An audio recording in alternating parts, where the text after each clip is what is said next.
Welcome to Johnny's Prime with me, Ernest Kojo Manu. Coming up, in a nail-biting thriller, Black Star shows resilience but loses against Portugal by 3-2 in the World Cup opener.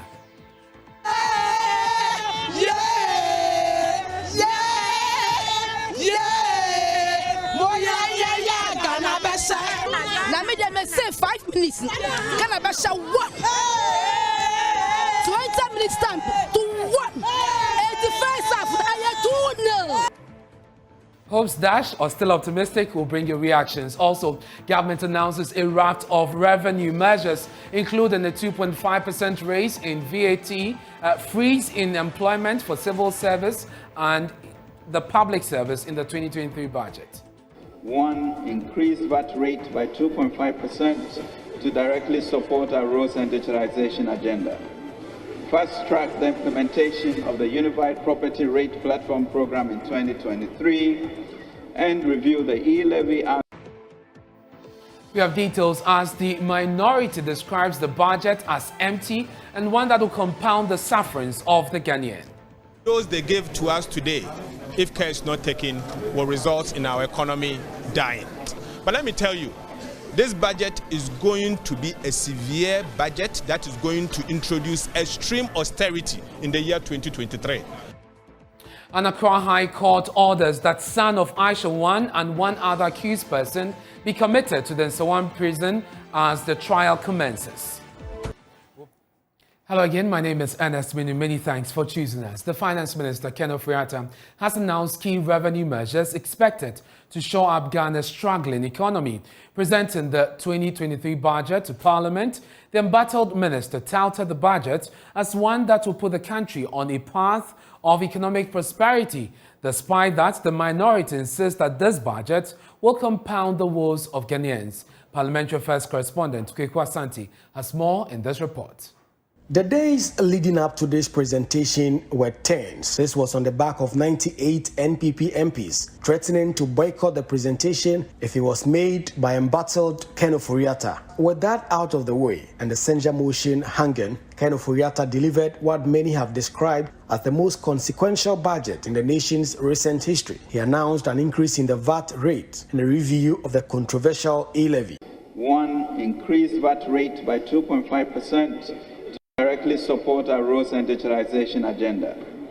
Fast-track the implementation of the Unified Property Rate Platform Program in 2023 and review the e-levy act and more specifically reduce the headline rate from 1.5% to 1% of the transaction value as well as the removal of the daily threshold. Feeding grants for the school feeding program is also set to go up.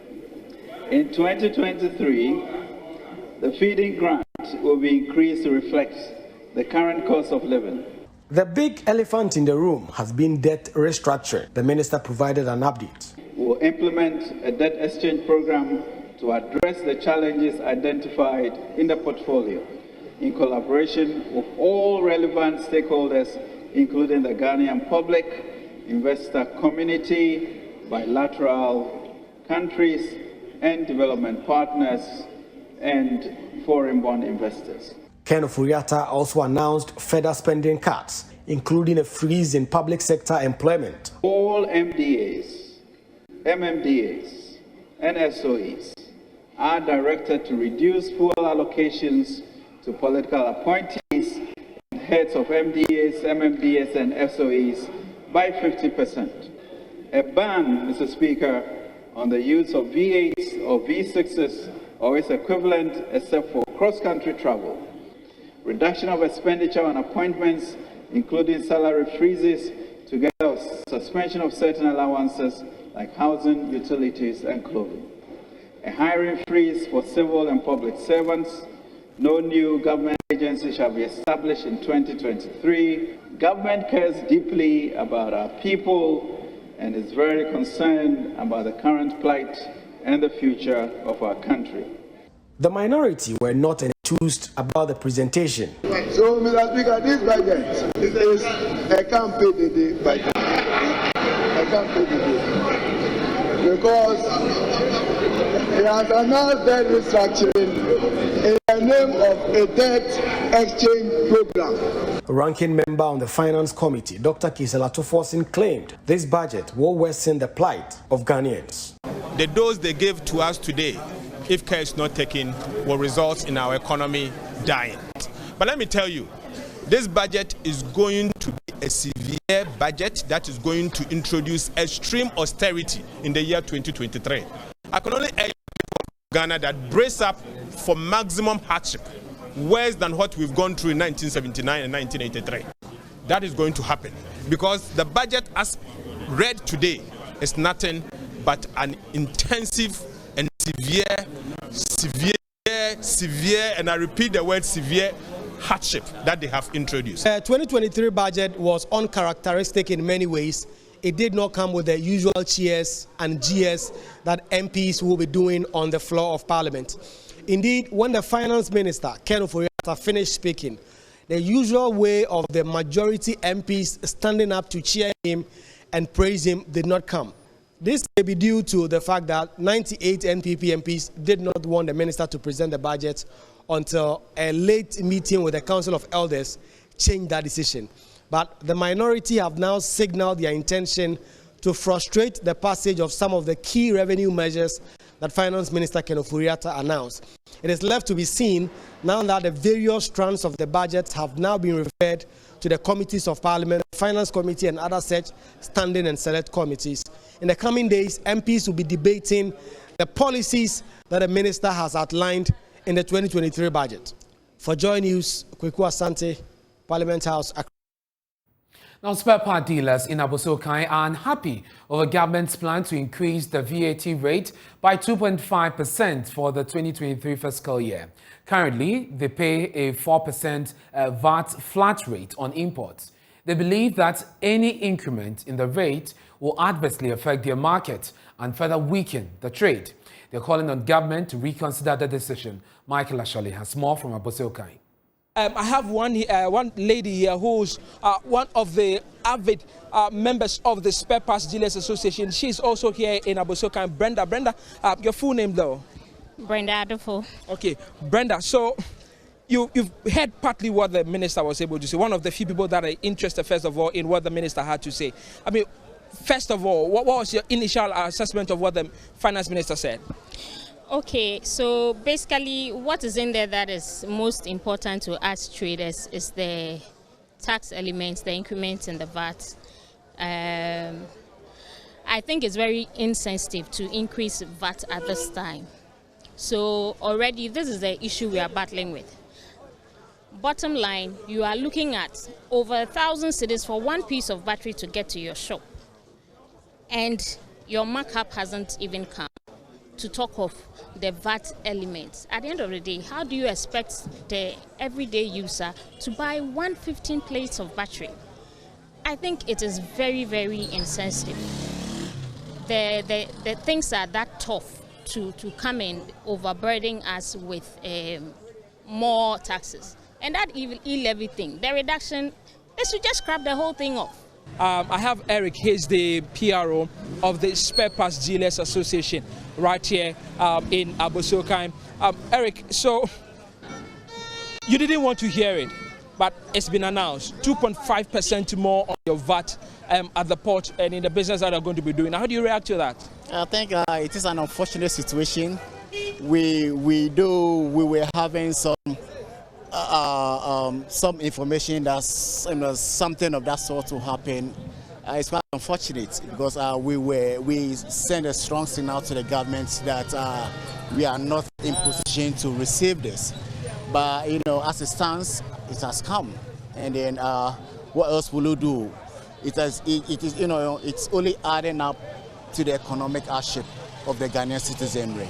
I think there was some little hope there that he was saying that you sort of reduce the exemptions on foreign companies. We're hoping that there will be that because as it stands, we can't compete with such companies, and then if he has seen the need to cut down that foreign exemptions, some exemptions on foreign goods, I think that one is laudable. Eric, let me thank you very much. So Eric is the PRO of the Spare Parts Dealers Association. You've heard from themselves how the increment in the VAT rate will impact the business that they do.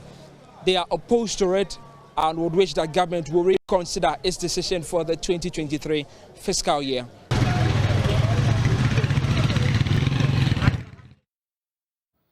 Let's go to Zoom now. We are joined by President of GUTA, Dr. Joseph Obeng. Thank you very much, sir, for your time here on Joy News Prime. You had indicated that you were opposed to the introduction of any new taxes. But government needs to raise revenue. I'm sure you agree on that. Is 2.5 increment in VAT bearable for you and your members? 30 is going 21. Is there no other way that we could have expanded the tax net to rope in more, and that the few of us who are paying this tax, we keep adding up? It has reached a point that is not even going to help government itself, because I'm afraid compliance is going to be a problem. It's going to push up cost unnecessarily. At the port, the duties that we are paying is already very high, and now we have to contend with another layer of cost. And it's not going to be easy for us and also for the consuming public. And when all these things have been added to us and the prices in the market have gone up, then they tend to say that traders are profiteering. It's very unfortunate, and we are not going to accept some of these things. It's very unfair. Earlier, when you declared your strike, you raised a number of issues. And in fact, you made recommendations to government. Did some of these things find expression in the budget? No, in this budget, you realize that when our Kumasi brothers, our affiliates in Kumasi, went on demonstration, it was on this VAT, and that the difficulty with it, that they were not able to charge. And because we said that it's not uniform, and the fact that some are paying 19.25, others were paying the flat rate of 4%, and others are not paying. And this was the problem that we sent to government to address. Otherwise, it does not ensure fairness in the market.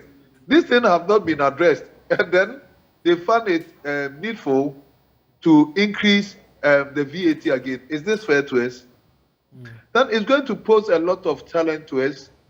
Doing business is increasingly getting difficult, and the coming year is going to be even more difficult. We keep on sinking, and I don't know.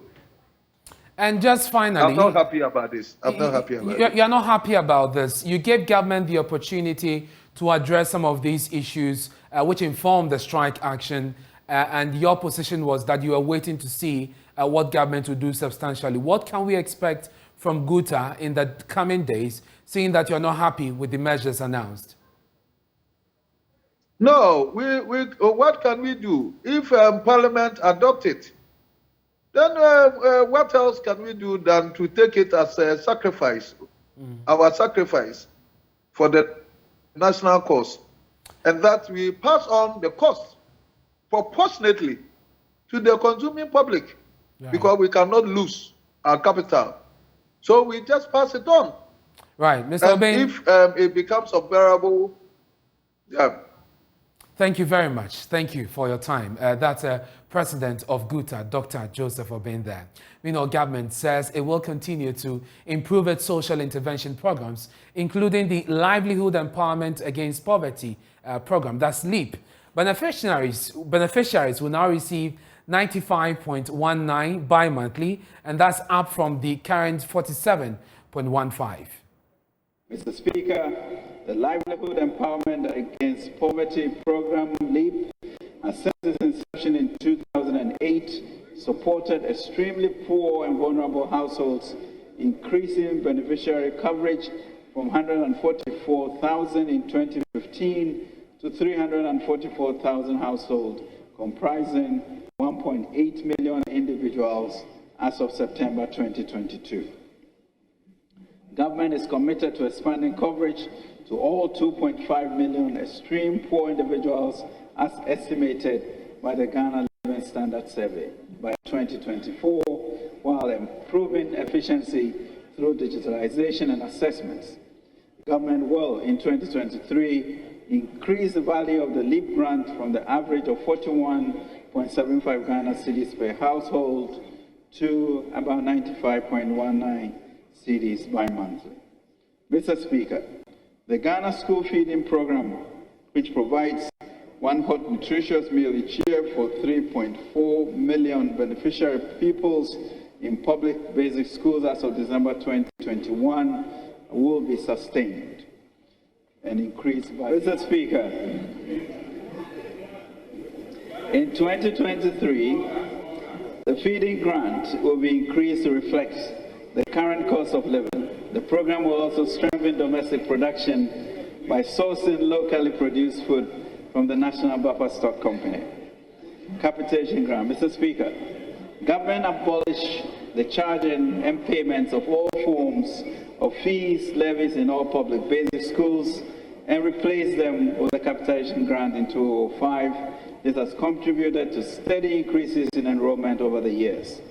Mr. Speaker, government will continue to strengthen monitoring to address teething challenges in the implementation of the policy, which include timely release of the grants, misuse of funds, transparency, and poor bookkeeping and value of grant amounts.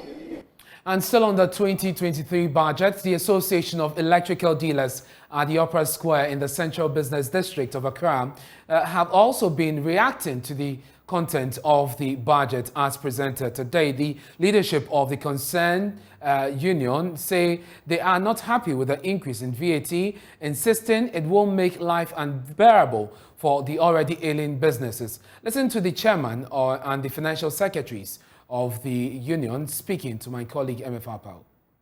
Oh, I never hear everything yet, but I've been told about e-levy and VAT.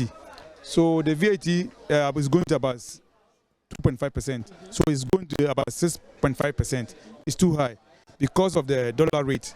The business are almost already collapsed. So if the VAT 2 is going up, and then definitely it won't help us. And the e-levy is good, that it's come down small. So when it comes down to 1%, that's okay for us. But the VAT is too much for, you must prepare for 4% is okay, but 2.5% is not good for us. Because the business is not going well. Because if we want everybody to pay the VAT, we must do it very moderate for us, to everybody can pay. That's the only thing I can say at the moment now. But were you expecting this 2.5%, you'd say? No. I'm thinking that maybe you want to reduce it for us, but rather to go up about 2.5%. It's very. This current condition, were you actually expecting a reduction? But never mind, because we want everybody to pay something. It's better to make it very moderate to everybody to participate than increase it to people to run away. The more you increase high, people run away on it. Because we see the e-levy. When you go up 1.5%, people are not paying. But 1%, people are going to pay. I was expecting the government to bring policy that will help the local trade. We know we have investment laws in Ghana. Now the foreign have taken over the local market.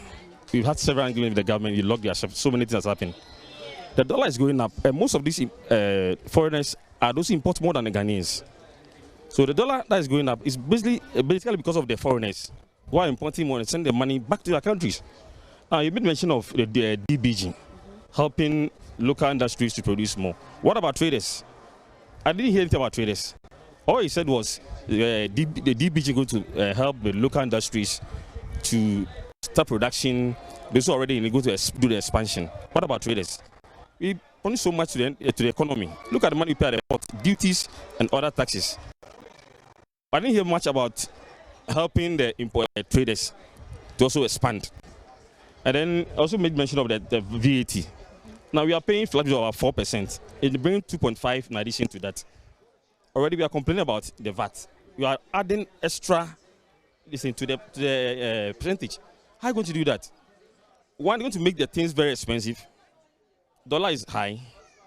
Cost of borrowing is also high. Combine all these things. How are you going to hope to sell to our customers? So those are reactions from businesses here in Accra. We'll take you to Kumasi shortly. Well, right now, let's go hear the views there. My colleague Emmanuel Bright-Kweku has been interacting with businesses and residents there, and the reaction has been mixed. Listen. Bibia kakra bibia say 1.5 for the about 1.0 na kakra say no ma kon anim so a no be how we see dey. Let's take things gradually. They started with 1.5% and now it's being decreased. Then it's good. Fuel is an essential commodity running the economy. So if it's high, prices of goods will go up.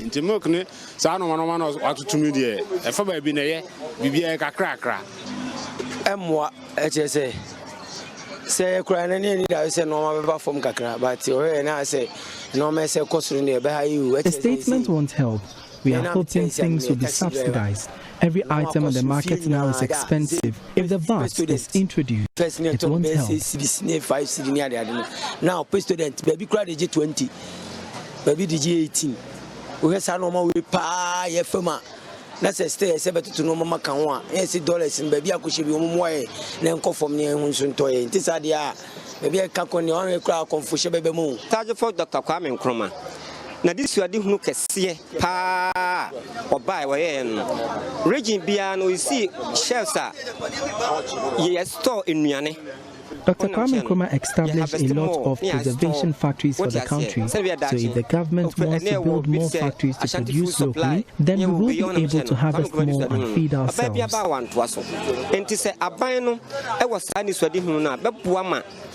Feed yourself, grandpa, a champ on the buy and I watching. That's not offer. I got to say, oh, you never know boy and economy, and you give it me a jatum. If the government would only institute these measures, then we would agree to the budget statement.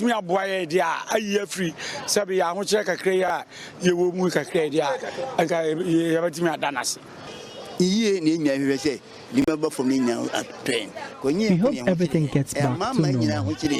Worldwide crisis and aber, but Ubi idea when Ubi also on it. I don't know Papa when the Casa Vati Kumiprecono. Sapa Power and the Casa Vati Kumipreco. Divata some credits as worker, and that's what the background is. As a president, not the same person who said VAT kills, he has to cancel it. If they introduce the VAT, there will be a lot of suffering. He placed income tax on fuel. How has that helped? Who rules a nation without income tax? What the income tax I checked out for the Akoto Petroso and the Intiminto. Now, by Baina, watch it on my our the income tax. Not just a crown fit time or person or mine. 11 the beginning crown, we and Sa and Kamanipan baby Nantias. So on Common Baffum, no one starts here, and I can now crown a Costruca and Kabuai. If they had started the A-levy on a lower rate, people wouldn't have agitated. But where they started was too high. That's why people complained. The ones running the country's affairs, so I'm not sure they will institute measures to hurt us.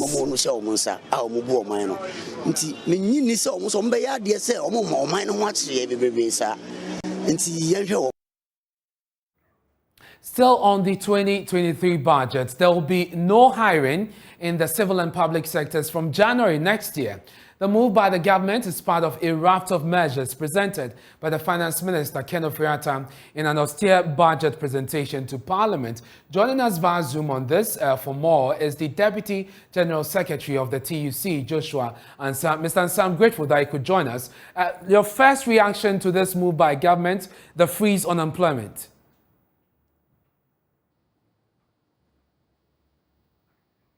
Mr. Ansah, you'd have to unmute for us. Hello. Yes, I can hear you now. Yes, I can hear you now. Okay, good evening and good evening to our cherished listeners.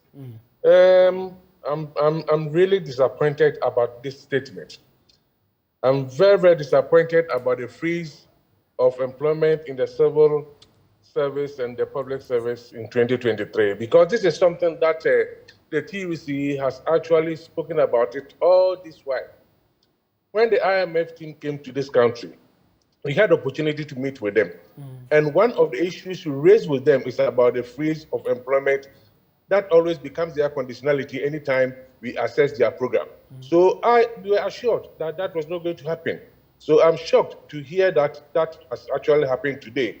But what I can say for now is that the TUC will actually discuss this issue by its research and the Social and Welfare Committee and respond appropriately, maybe Monday or Tuesday. But Mr. Ansah, you are negotiating with government on the wage as far as your remuneration is concerned, on the base pay, for instance. That has been inconclusive for days now. There are some who have suggested that if we're going to put a freeze on public employment to improve the remuneration of those already in the system, that should be some good news for you.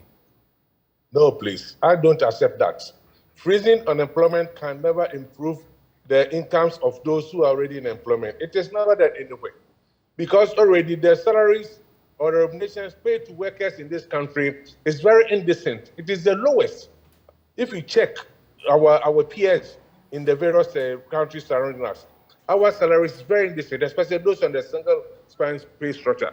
That is why this year our negotiations has taken a different turn, and you want the indecency to be stopped and pay us very decent salary so that people can have that encouragement. People will be happy while they are working. But freezing employment will never do any positive things to the remuneration of this very country. Mr. Like I said, yes, please. Yes, please finish the point. Yes, like I said in my initial remarks, that you will definitely table this paper, you look at it very well, you study it, analyze it, and come out at an appropriate time next week. Kindly hold the line briefly for me. Let me bring in Austin Game, who is a labor expert. Mr. Game, we've always talked about the wage bill and its effect on government expenditure and, of course, the leakages as well in the system. If a freeze on government employment, on public sector employment from next year is one of the things government has outlined in order to keep our expenditure in check, do you think that is a good measure, seeing that already people are reeling from the impact of COVID-19? Many businesses have not, rebound from that effect.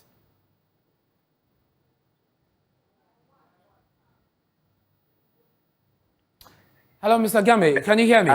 Yes, I can hear you. Yes, and so I just want to have your take on the freeze on public employment. I mean, we have always raised the issue about the wage bill, how big it is, and how it is affecting government expenditure. Yes, I can hear you. I can. So what do you make of the move by government? Yes.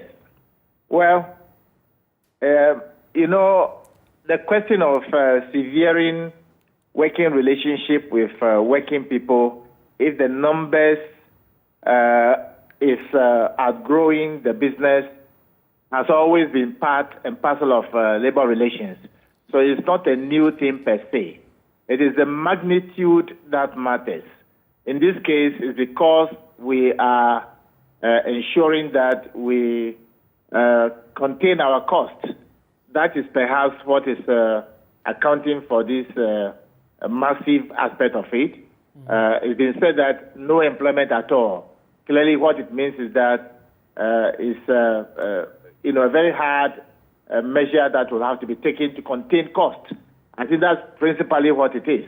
And we'll have to bear with the bigger employer, government. What do you make of the suggestion that there must be a special dispensation for certain quarters of the public sector? Oh, it's obvious. I mean, the fact is that you have to count the cost of what you want to do. Hello, Mr. Game. Yes, it's obvious. When you come to the area of health, education, security, sometimes there is some exemptions, some replacements are made.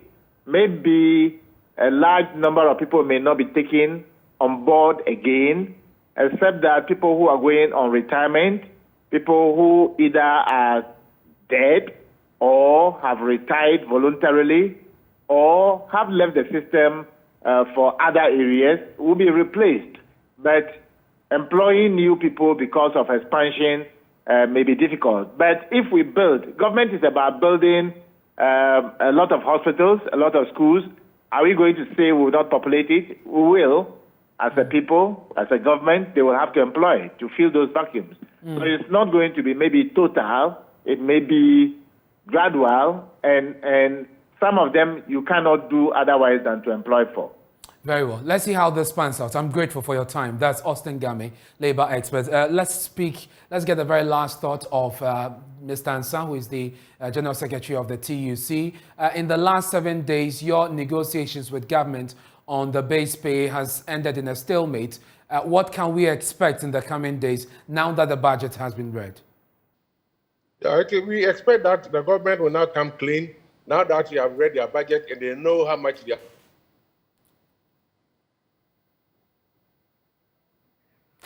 Well, it appears we lost the feed there to Mr. Joshua Ansah, the Deputy General Secretary of the TUC. Mr. Ansah, we lost you briefly. If you could just make the point so we wrap it up.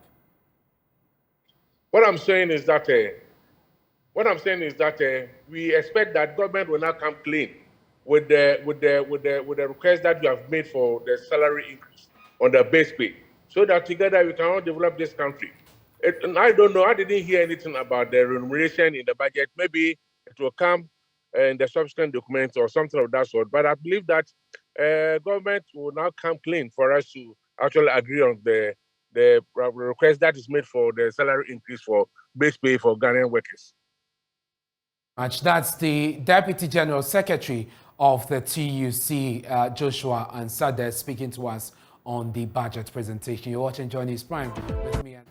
Many thanks for staying with us here on Joy News Prime. And Accra High Court has ordered the son of Aisha Wang and one other person be committed to the Nsawam Medium Security Prison as the criminal proceedings in their case commence. According to the court, the accused persons do not have sufficient social and economic ties within the jurisdiction of the country and are at high risk of fleeing. In court on Thursday, Presiding Judge Justice Lydia Osei Marfo indicated that it will be in the interest of justice that the two are handed over to relevant custody to keep tabs on them. Meanwhile, the court has also set a new date to deliver judgment on the kidnapping case of the Canadian girls. Richard Kojo Manu was in court and filed this report. Justice Lydia Osei Marfo made the order directed at the Ghana Prison Service to take charge of the accused and produce them anytime the court needs them. The two, together with other foreign nationals in August 2022, were arrested by the Ghana Security Council Secretariat and the Ghana Immigration Service. Before the pleas of the two were taken in court, the prosecution withdrew their earlier charge sheet and replaced it with a new one. The court accordingly struck out the old charge sheet and replaced it with the new charge sheet based on which the pleas of the two were taken. The two have been charged with the offense of remaining in Ghana after the expiration of their passport, contrary to the Immigration Act, possession of ammunition contrary to Section 11 of the Arms and Ammunition Act, and possession of forged official document contrary to Section 166 of the Criminal and Other Offences Act. In August 2022, Huan Lei and Huan Hai Huang, together with other foreign nationals, were arrested for being in Ghana without permit and were suspected to be engaged in illegal mining activities. On the 2nd September 2022, a team of security officers visited the residence of the accused persons at Ahojo in Kumasi, where they were arrested. Also found and arrested at the same residence were Jan Li Hao, who is said to be the girlfriend of the first accused, Huan Hai Huang, Huan Lei, and Wan Rizia Huang, also known as En Huang or Aisha Huang, who is believed to be the mother of Huang Lei, was also arrested. The team also retrieved from Huan Ling his Chinese passport and affixed to his passport was a permit issued by the Director of Immigration, which authorized the first accused person to remain in Ghana until 5th January 2022. Mr. Lei, upon his arrest and interrogation, admitted he did not have valid permit to remain in Ghana. Counsel for the accused told the court that what the prosecution had put out in court was not the actual state of affairs, and they intend appearing before the court formally to seek bail for the accused persons. Counsel for the accused stated that his clients are likely to change their plea on the immigration charges leveled against them. The case has been adjourned to 13th of December 2022. Also at the same High Court, the High Court deferred judgment on the Canadian kidnapping case to the 20th of December 2022. Judgment was supposed to be delivered on Thursday, but the presiding judge, Justice Lydia Osei Marfo, indicated judgment will be ready on the next agenda date. According to the presiding judge, she received a letter from the Office of the Attorney General's Department requesting that the victims and their families wanted to be part of the delivery of the judgment. She opined that the court acceded to the request of the families and victims, and on the day of the delivery of judgment, the court will create a link by which such persons can join to be part of the proceedings. From the court complex in Accra, my name is Ernest Kojo Manu for Joy News. Despite the Black Stars losing, former President John Dramani Mahama says Ghanaians should be hopeful. He said the boys fought a good fight and Coach Otuado should be given the space to do his job. Great game. Our boys gave a good account of themselves. It's a pity we lost, but it makes me hopeful in this World Cup because we still have Uruguay and Korea to play. They get a good account of themselves. We're proud of them. Let's keep up the spirit. Yeah. And so we'll see how it goes. They played very well, very confidently. The boys have talent. And so this is a Black Stars for the future, for now and for the future. So let's give them all our support. And I'm sure they'll go far. I've seen some new players in there who play fantastic football. And so we have great potential. And how do you rate Otuado's performance today? Who? Otuado. He's a good coach. He's a good coach. And I think we should give him space to be able to blend the team. MP for Sagnarugu ABF Hussaini, in his usual proverbial style, said he was hopeful the boys will bounce back stronger. Some other MPs have also been sharing their reaction to the Ghana-Portugal game after watching it with the former president. Took advantage of the thing. I thought that Kudus and Dede, they played so well. And I didn't see why the coach had to change them. But he's the coach. He knows better why he made those changes. Unfortunately, they didn't work well.